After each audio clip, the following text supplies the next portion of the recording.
सबको नमस्कार। पिछला एक हफ्ता अपने दिल्ली वालों के लिए उसके पहले वाले एक हफ्ते से थोड़ा बेहतर था। पिछले एक हफ्ते में उसके पहले वाले एक हफ्ते से कम केस आए, कम लोगों की मृत्यु हुई और काफ़ी लोग ठीक होकर अपने घर गए हैं। मैं आपके सामने कुछ डेटा रखना चाहूँगा। कोरोना जब से शुरू हुआ, 7वें हफ्ते में, पिछले हफ्ते में 7वें हफ्ते में 850 केस आए थे। एक बार तो हम घबरा गए थे। मैंने आप लोगों के सबके सामने आके कहा था कि बहुत तेज़ी से फैल रहा है। 850 नए केस आए थे 7वें हफ्ते में, और पिछले हफ्ते 8वें हफ्ते में 622 केस आए हैं, थोड़े कम हुए। दुनिया भर में देखा गया कि एक बार कोरोना बढ़ना चालू करता है तो इतनी तेज़ी से बढ़ता है कि हफ्ता दर हफ्ता फिर वो डबल, चौगुना, 8 गुना, 16 गुना बढ़ता जाता है।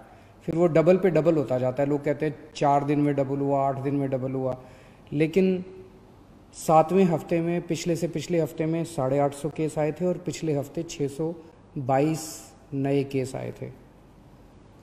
7वें हफ्ते में 21 लोगों की मौत हुई थी, पिछले हफ्ते में 9 लोगों की मौत हुई थी। हमारा मकसद है एक भी व्यक्ति की मौत नहीं होनी चाहिए। थोड़ी कम हुई थी। पिछले हफ्ते 21 लोगों की मौत, पिछले हफ्ते 9 लोगों की मौत हुई थी। पिछले हफ्ते 7वें हफ्ते में 260 लोग ठीक होके गए थे। अस्पतालों से 260 लोग ठीक होकर अपने घर गए थे।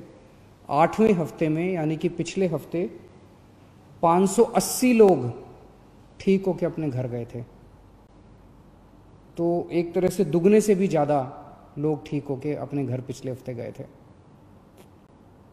तो अगर हम ये देखें कि जितने लोग नए आए थे बीमार होके और जितने लोग ठीक होके गए, अगर नेट देखें तो एक तरह से 566 लोग पिछले हफ्ते हमारे अस्पतालों में नेट आए थे और पिछले हफ्ते केवल 34 लोग आए थे नेट।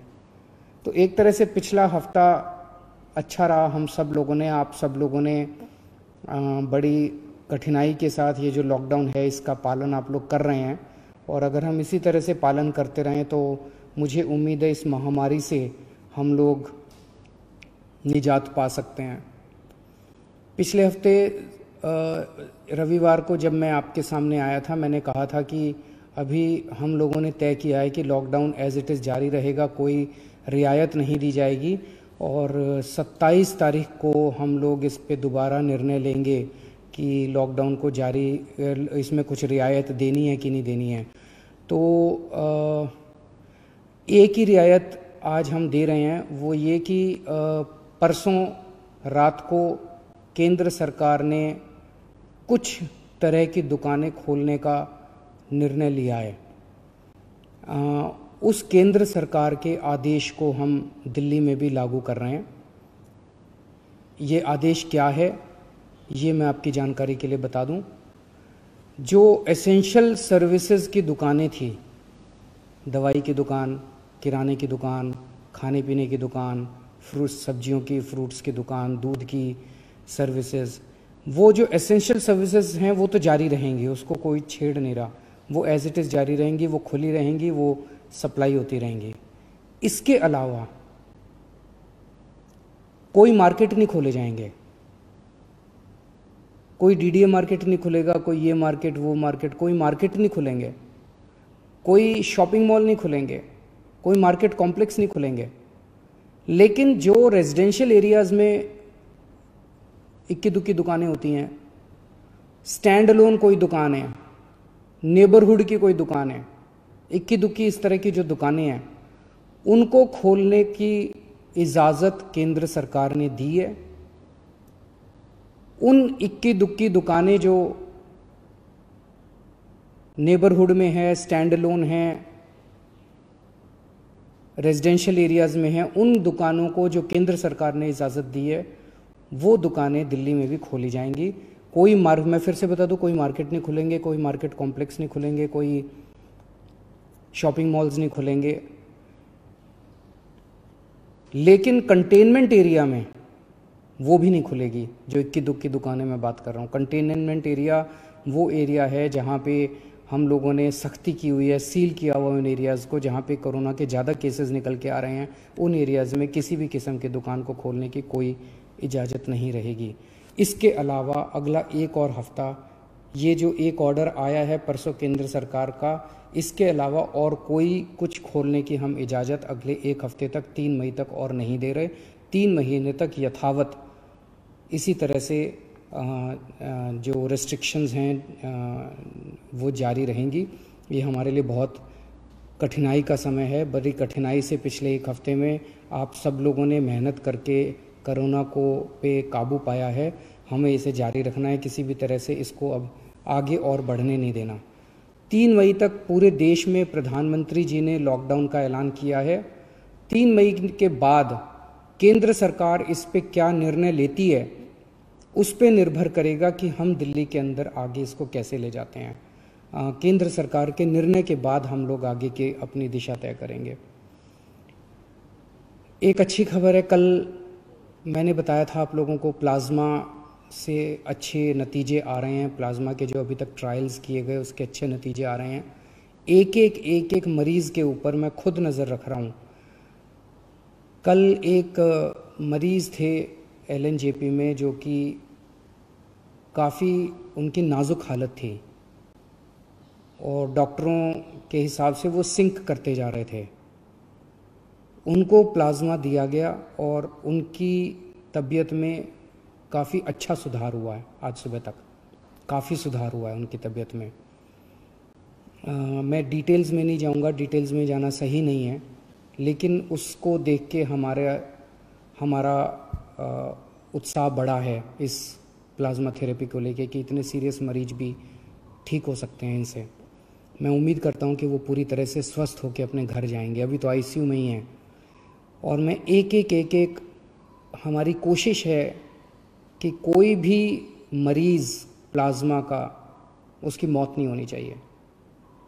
किसी की भी मौत होती है तो बहुत दुख होता है। हमारे डॉक्टर्स, सभी अस्पतालों के डॉक्टर्स, नर्सेज पूरी कोशिश करते हैं उन लोगों को बचाने की, एक जान बचाने की पूरी कोशिश करते हैं। हमारी कोशिश है कि किसी भी व्यक्ति की मौत नहीं होनी चाहिए। एक व्यक्ति से मैं पर्सनली उसकी खबर रख रहा हूँ, एक मरीज़ की खबर रख रहा हूँ। जो मरीज़ ठीक होके जा रहे हैं उन मरीजों को हम कह रहे हैं कि प्लाज्मा डोनेट करो। एक मरीज़ से मैं भी बात कर रहा हूँ, मेरी टीम भी बात कर रही है और उन्हें प्रोत्साहन देते हैं कि आप डोनेट कीजिए। मुझे बहुत खुशी है कि सब लोग आगे आके दूसरों की जान बचाना चाहते हैं। हर धर्म के लोग, चाहे वो किसी भी धर्म के हो, किसी भी जात के हों, सब लोगों के मन में एक जज्बा है कि मेरी जान बची, अब मैं किस तरह से दूसरों की जान बचा सकता हूँ।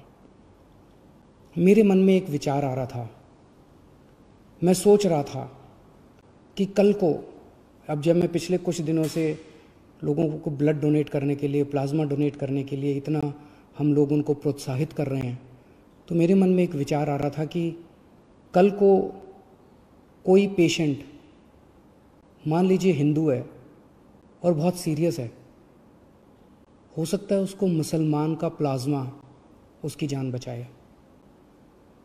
मान लीजिए कोई पेशेंट मुसलमान है, बहुत सीरियस है, हो सकता है किसी हिंदू का प्लाज्मा, हिंदू के शरीर का प्लाज्मा उसकी जान बचाए। भगवान ने जब धरती बनाई थी तो उसने तो इंसान बनाए थे।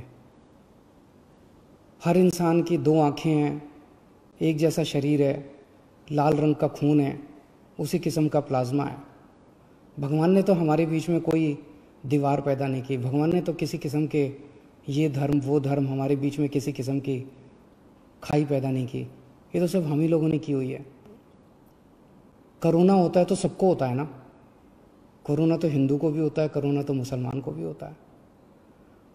और आपके शरीर का प्लाज्मा जब बचाता है तो वो हिंदू का प्लाज्मा भी दूसरे को बचाता है, मुसलमान का प्लाज्मा भी बचाता है। हिंदू का प्लाज्मा मुसलमान को भी बचाता है, मुसलमान का प्लाज्मा हिंदू को भी बचाता है। तो फिर ये दीवारें हम लोगों ने आपस में क्यों पैदा की हुई हैं? कम से कम ये कोरोना की बीमारी से हम ये सीख तो ले सकते हैं।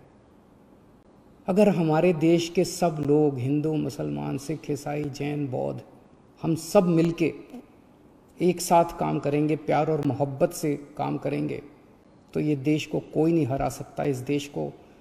इस देश के सामने पूरी दुनिया को झुकना पड़ेगा। हमारा देश इतना अच्छा है, और अगर हम बट गए, आपस में लड़ते रहे, तो फिर कोई उम्मीद नहीं बचती है। तो मुझे लगता है इससे हमें ये सबक लेना चाहिए। अगर आपके मन में कभी भी कोई दुर्भावना आती है किसी दूसरे धर्म के व्यक्ति के प्रति, तो ये सोच लेना कि हो सकता है उसका प्लाज्मा कल को आपके काम आए और आपकी ज़िंदगी बचाए। Thank you.